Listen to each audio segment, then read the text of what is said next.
What industry did you decide to pursue a career in? Professional football player. I invest in real estate. I love real estate. What has been the most amount of money that you ever made in a single year? I probably made 11 million. 11 million. Yeah, 11 million. I just closed a $25 million deal. What is the number one book that you think every entrepreneur should read in today's world? The book that really got me motivated really was an old school book by Tony Robbins, Awaken the Giant Within. What's your best financial advice to the younger generation out there? Honestly, you gotta get the right financial advisor around. You gotta get people. Find a mentor. And I would repeat that 10 times. Number 1. My first question for you, man. What industry did you decide to pursue a career in? I'm a professional football player. Professional football player. Yeah. What team do you play for? Played for several teams. Hopefully this will be my 11th year in the NFL. My name's Tavon Austin. So I played for the Rams, Cowboys, Jacksonville, Bills for a little bit, and Green Bay. West Virginia University. West Virginia You University. Tavon Austin? Yes, sir. Oh my goodness, that is amazing. Yeah. This is crazy to me. I go to UT, so we're a little bit of a rival here, but Bust y'all up. I know you did. I know you did. Hey, trust me, I've seen your returns though. Yeah, I know you got it. Yeah. So I guess I'll ask you, man, what's been the biggest driving factor of your success that's enabled you to become a professional athlete, work your way into the NFL? What does it take? For number one, it take a lot of discipline and hard work. I come from a place where a lot of us don't really make it out. You know what I mean? So my mindset different. I want it better for myself. I want it better for my family. So that being said, always stay focused, always seeing the point. You gotta have good people around you that's willing to tell you when you're wrong. You can't have no type of yes men around you. You gotta have stand up strong people, either it's a woman or a man around you.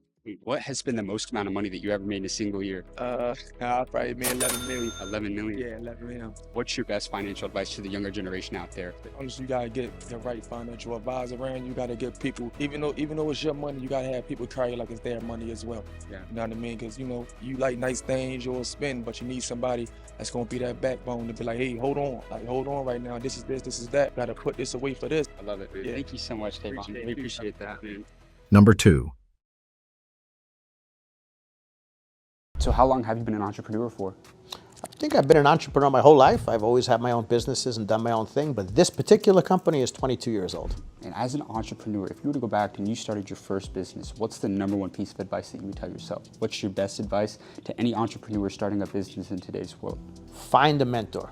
And I would repeat that 10 times. I waited a long time to actually find like a so-called mentor, and I was actually at a real estate convention, and a guy named Gary Rappaport was giving a whole lecture, and he's an icon in the real estate business. He's been doing this a lot longer than me, and he's huge in this business. And he gives this speech, and I'm blown away. I'm like, this guy is great. And he said, what I've done now is I placed my business card all on the corners of this room. Feel free to take my card and call me anytime, email me, text me. I'm happy to help anyone. And he said, and here's what I know. By the end of this, all my cards will be gone, but none of you are gonna call me. And he said, and I find it amazing because everybody says they want help, but they don't call. And I said, huh. So I took his card, and I wanted to be more proactive. So what I did is he had a booth at this real estate convention. I kind of went and stalked him out, and I was waiting outside his booth because I wanted to go meet this guy because he just wowed me. And he is an icon in our business. And I was standing there, and people were actually walking by like saying, what are you doing? I'm like, I'm waiting for that guy to stop talking so I can go meet him. The minute he finished talking, I went up to him, and I said, hi, Gary, my name is Todd Napola. I really love what you do, and I love what you said. I want to take you up on that offer, but I don't have a specific question. But I want to ask you if you would allow me to do something. I said, what you do is my dream. I said, this is what I do as well, but you've been doing it a long time, and you're very successful. I said, can I come to your office, see what you do, and I'll take you to lunch? And he's like, yeah, but he goes, you're in Virginia? I said, no, I'm in Florida. I said, but I'll fly up to do this. He goes, if you fly up, the only change is I'm going to buy you lunch. I got on a plane. I flew up to Maryland. I flew up to Washington, D.C. He was offices in Virginia, Maryland area. I met this guy. I went into his office. He didn't spend 15 minutes with me. He spent the entire day. And this is a guy with billions and billions, and I mean many billions of dollars worth of real estate. He spent this whole day with a total stranger. He gave me his book, which is part of the reason I wrote a book too. We went to lunch. I did insist on buying him lunch. And I stayed in touch with this guy as a mentor. And one of the things he said to me is, why did it take you so long to find a mentor who does what you want to do versus mentors who are just good at business? Like I had mentors who were, ran a big, a PR firm or this, but he goes, why did it take you so long? And my answer was, it was a stupid mistake, but I got one now. And I keep in touch with Gary, and it's funny because the last time I talked to him was in December, and I said, Gary, I just closed a $25 million deal. I'm so excited. He goes, oh, that's great. He goes, we just closed one too for 125. And I was like, I know you're not saying to crush me. He's like, no, I'm saying because keep going. And I'll see him in May at our real estate convention. And what I learned from him is the more successful people are, the more they really want to see other people win. Your competition is not necessarily wanting to see you win, but the people who have really made it, just ask them for help. They will help you. You will be amazed at how much they'll help you. What was the best financial advice that you've ever received throughout your lifetime? You know, I was very lucky because, as I told you earlier, I started washing cars and boats for very wealthy people. And what I found is the wealthier the people, the more they wanted to help me as a young kid. And maybe they saw a part of themselves in me and they wanted to give me that value. And what they were telling me back then, which is even more relevant today, is don't count other people's money. And so many people are looking at other people and they're seeing things that really aren't real. And they kind of know it's not real. And I specifically mean now you guys have social media. Back then it was, it was the cars and boats all over things.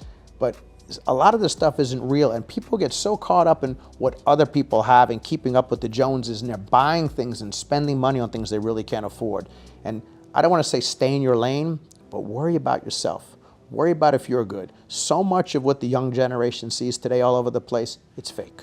And they know it's fake, but they see it and they think it's real and they're trying to keep up.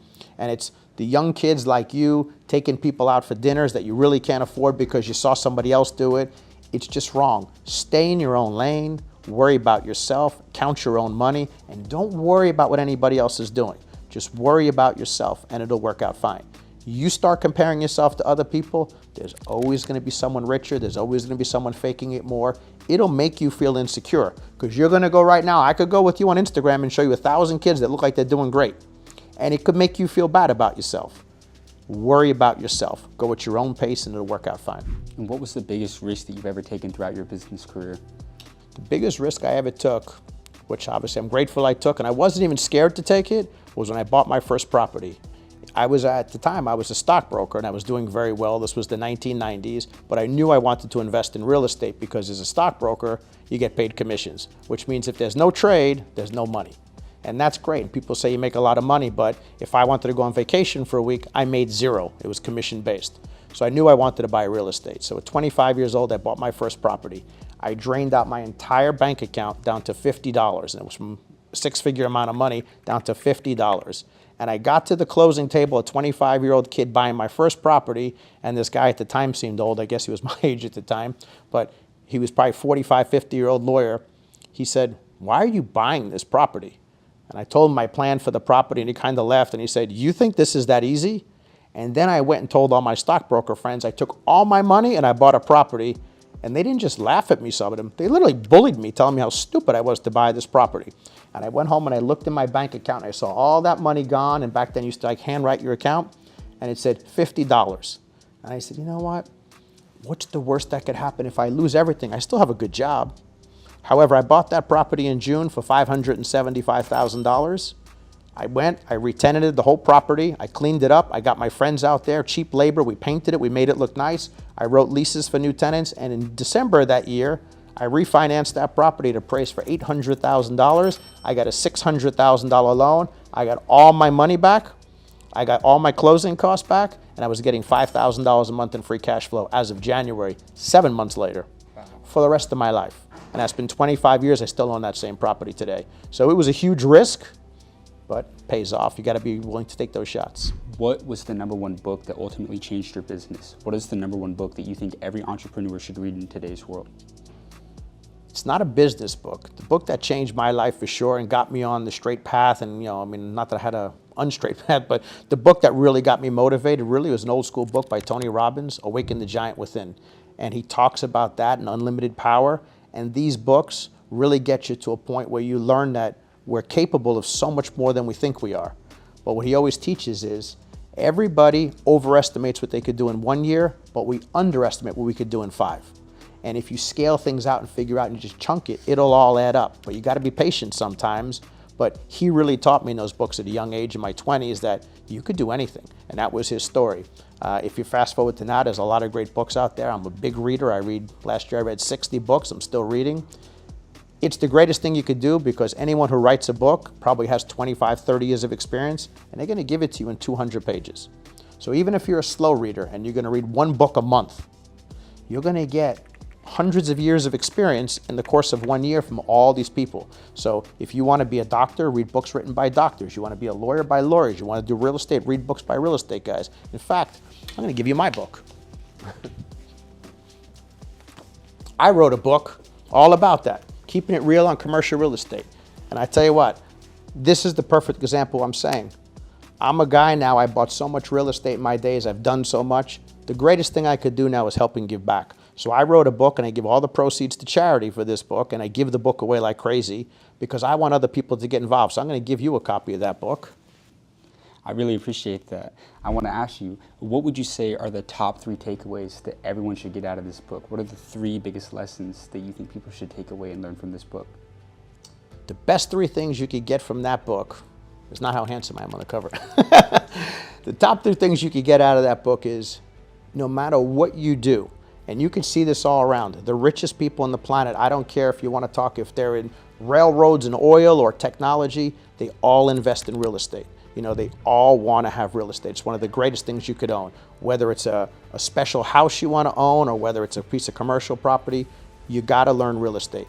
The reason being is if you want to be the greatest architect or the greatest dentist you could be, you're not going to have continued cash flow in your retirement years. You're not going to have something you could give your kids unless, of course, that's the same business they want. You buy one piece of real estate and you do everything else wrong, but pay that one property off over 25 years, 20 years, you own it. You're set. You may not be rich off of one property, but if you just did one thing right and bought a piece of property, you could retire. And a lot of people get to an age where they're in their 60s, 70s, and 80s, and they're broke.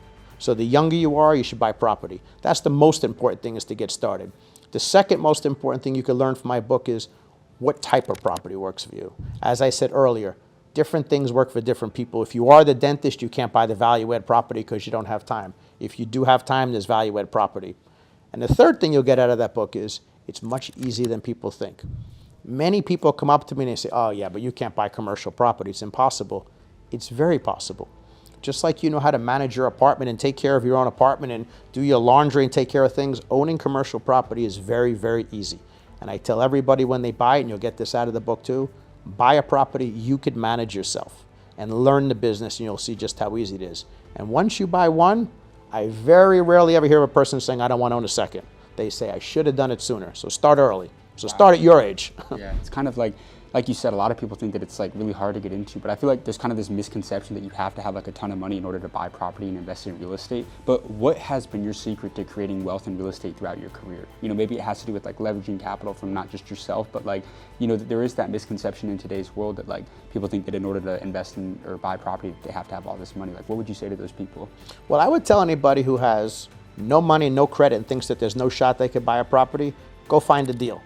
Because I tell this to young people all the time. We have a very big mall down the street from us here. It's called the Aventura Mall. And it's probably worth, if I guess, $3 billion. And I say to them, if someone said to you, they'll sell you this property for $1 billion, but you got to close tomorrow morning, anyone could find $1 billion. You got to find the deal. So if you're young and ambitious, go out and find properties that make sense. There's a line of people 100 miles long that want to invest in good deals, but they can't find them. So if you find a really good deal and you bring it to me or someone else or someone you know money, the money's easy. The deal is hard. So go out and find a deal. Right, and real estate's an extremely competitive industry.